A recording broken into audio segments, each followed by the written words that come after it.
Good evening everyone on YouTube. I'm Fortune Striker, and today's video is about the tribute to Nancy, Daniel, and Chris Benoit and the tragic loss that caused basically a suicide, homicide, murder 10 years ago that ended three incredible legends.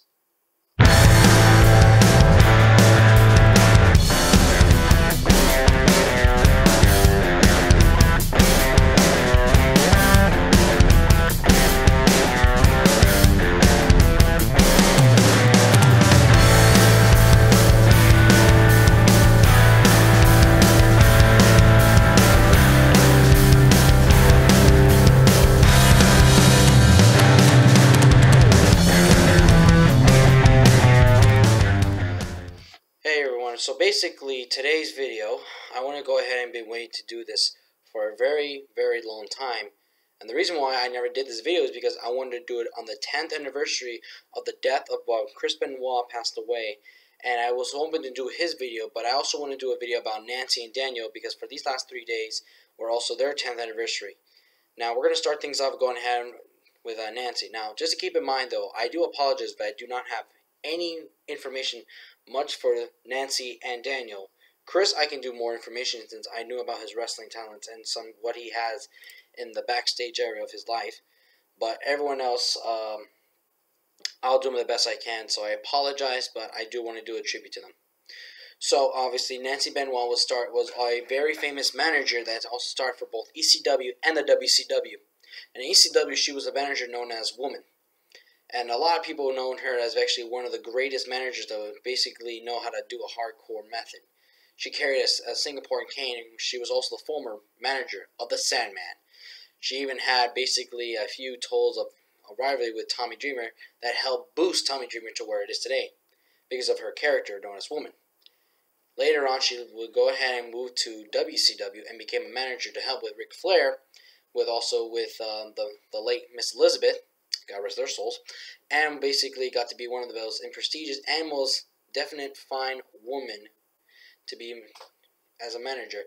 And the fact is, her beauty and her charisma of basically being a talented heel manager is basically a great thing. How she basically plays the dirty way, she does things her way, and she basically had one of the most actual fun and yet, well, not fun, I would say, unbelievable triangle love that she had.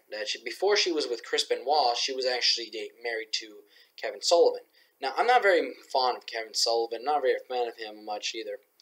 But basically, there was a lot of beef going on between Kevin Sullivan and Chris Benoit that led to basically Nancy's, love triangle there. Of course, she later on left Kevin and then stayed with Chris because basically she was seeing Chris more behind Kevin Sullivan's back. Now, of course, like I said, I do not have much information for her because, well, all I know is she was a manager and she was only married to Chris Benoit, and there was a beef going on between Kevin Sullivan and Chris Benoit because of that love triangle. Later on, she will go ahead and have 3 sons, I believe 4, I can't remember, 3 to 4 sons or 3 or 4 kids. I think she may have a daughter, who knows. There's rumors there, I'm sorry. And obviously, and one of them being the youngest is about young Daniel. Now, Daniel unfortunately did not have long in this world. He died tragically in the age of 7. So this would obviously been his 17th year to be in the world if he was still alive. Young Daniel was always looking up to his father Chris because he was always proud of his father, of his achievements, and he did in the professional wrestling world when he worked here in the WWE. He was a very fond young boy, so that's all we can know. And I guess it was very sad to see how much he was very tragic to not only see Nancy gone, but as well as Daniel gone the next day, and it was very tragic, that his son was murdered. It was very horrified to hear that news. And then now, here we are on June 24th, the day where Chris Benoit was hung.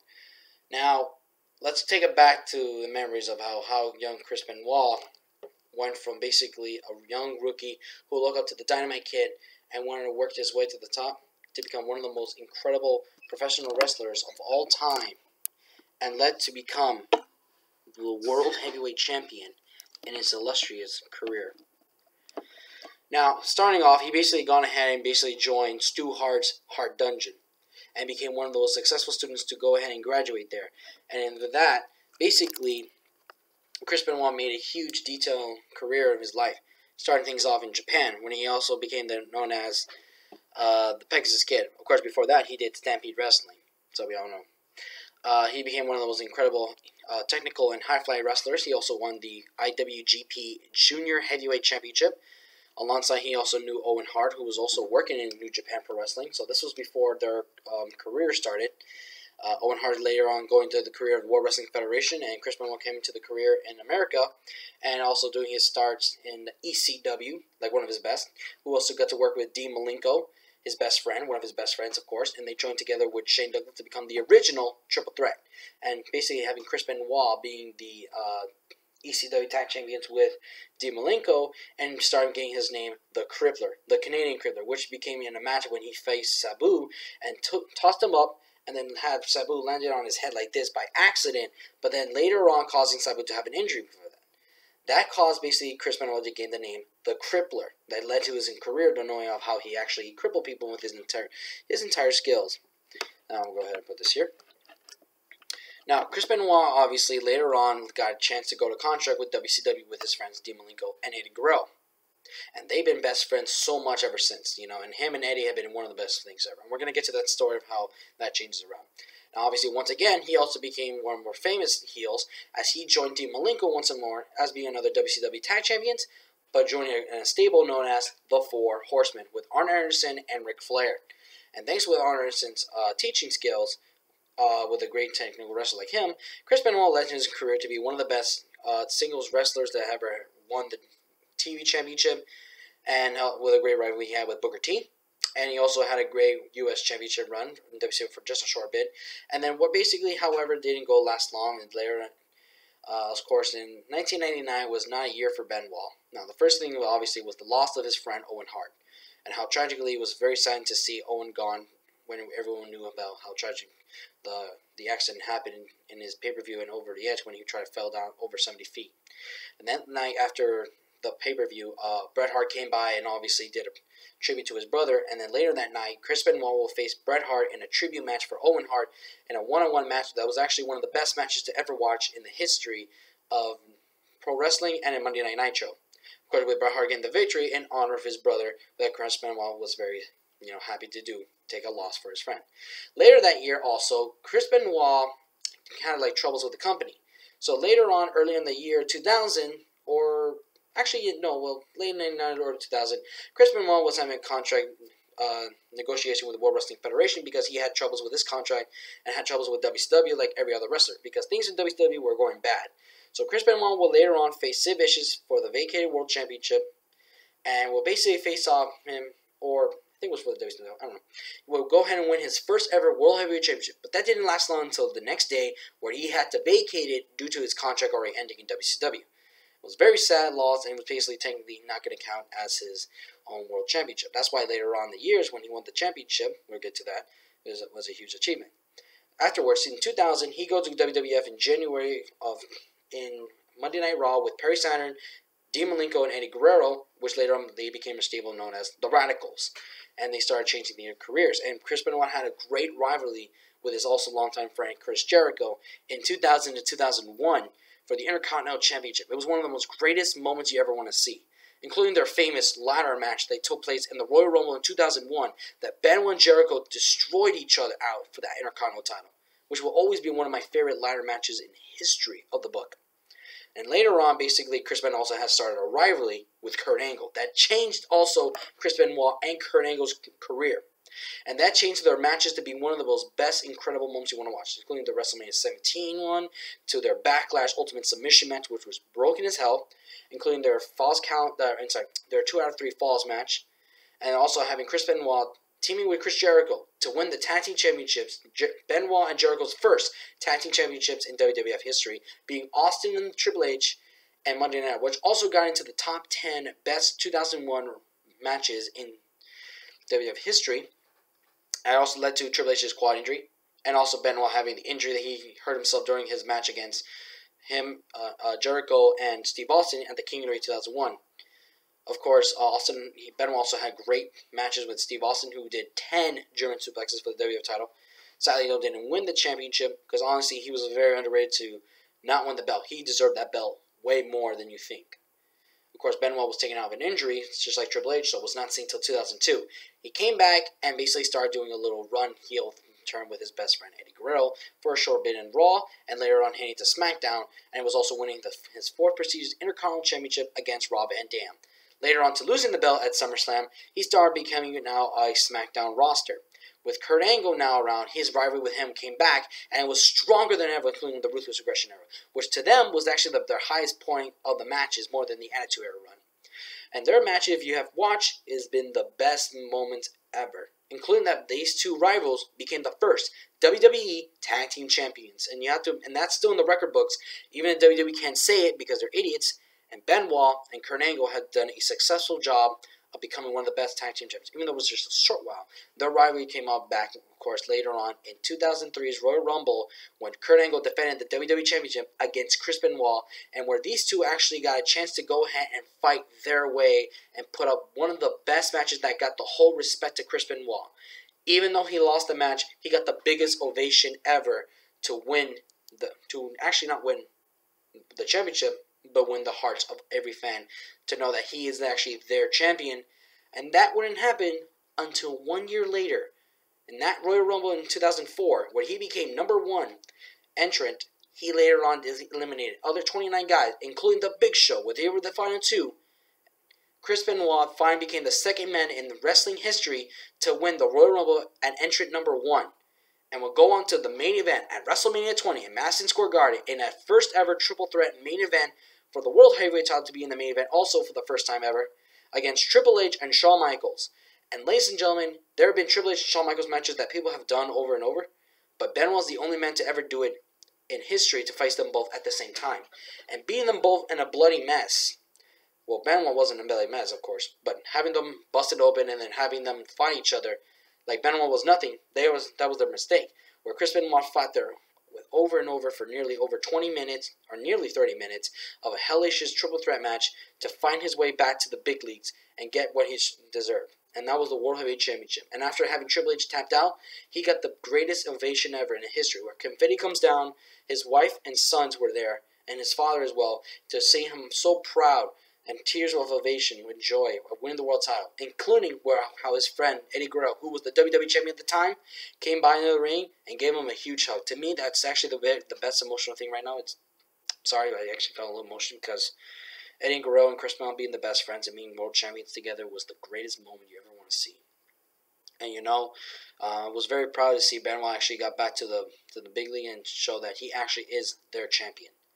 And having a rematch against them in his hometown in Edmonton was a great thing, including him honoring Bret Hart after the Montreal Screwjob by having sharpshooting Shawn Michaels and having him tap out, making him Chris Benoit would retain the belt and would defend the championship against Triple H and Kane later on, and would retaining the belt, including against Triple H in a 60-minute Iron Man match on Monday Night Raw, which was a great match until the ending, which kind of was so anticlimactic, but having Benoit to win it, and then later on defending the championship against Randy Orton, losing it, but it was a great match to watch. And even though Randy Orton didn't want to win the championship, they just went with it, and it was very exciting to see Benoit. But, he still went up and still fought hard, Later on, he went to go ahead and put the U.S. Championship in his next league against a great rivalry with Booker T in 2005. To me, him has always been the greatest United States champion because of what the matches he has done in the WWE. And having a rivalry with Booker T, I've always been proud of that, too, because their matches have been 100% well, even including in WCW. Later on, he'd been persuading that U.S. title well, and been doing well done with it, and having his last WrestleMania against MVP for the U.S. title, retaining it, and then losing it the next month, of course, to the Judgment Day. The saddest thing later on, basically, that Chris Benoit was then drafted to ECW, and how everything was about to change there. Then he actually was entering a tournament for the vacant ECW title after Bobby Lashley was drafted to the Raw. So then, Chris Benoit was actually in the finals, and it was supposed to take place in a match in Vengeance Night of Champions for the vacant ECW Championship against CM Punk. And it was going to be one of the greatest matches ever, where he was actually going to win until the tragedy happened. Now, a lot of people were wondering what's been going on.